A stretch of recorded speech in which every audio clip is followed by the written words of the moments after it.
What are we seeing in the latest arguments from neoconservatives? What we're seeing in the latest arguments from the neoconservatives is an attempt to rehabilitate the global war on terror that was undertaken by George W. Bush and Dick Cheney right after 9/11. This idea that if you're not with us, you're against us. The idea that the U.S. can just go about the world imposing its will on other countries, unbound by any kind of international rules.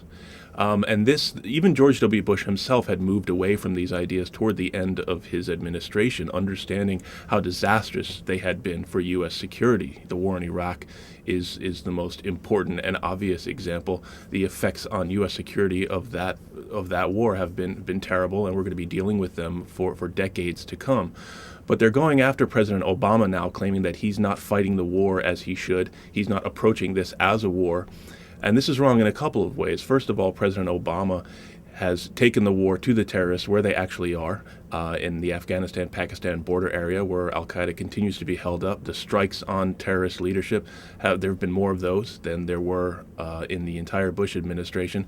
But at the same time, he's also brought the U.S.'s conflict with al-Qaeda back within the bounds of the rule of law, which is very, very important as we go about trying to strengthen and promote our values in the world. How does Liz Cheney fit into all of this? Since the end of the Bush presidency, Liz Cheney has been one of the most vocal defenders of the policies of her father, Dick Cheney, who has bragged that he was a supporter of waterboarding.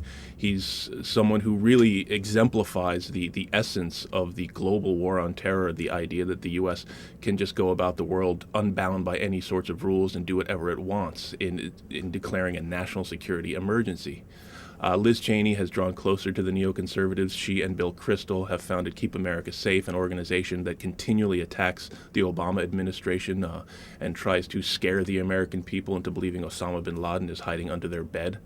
There are questions as to what she has in mind for her future. It seems pretty clear that she has a political future in mind for herself, but we'll have to wait and see. Where do you see the future of the Cheney ideology? The future of the Cheney ideology will be determined by the American people. In 2008, that ideology was resoundingly rejected by the American people when they voted in Barack Obama, who promised a break from those policies, who promised to bring the United States back into back under the rule of law in its conflict with al-Qaeda, who has promised to honor U.S. multilateral commitments and try to work more effectively with America's partners around the world to deal with common national security problems.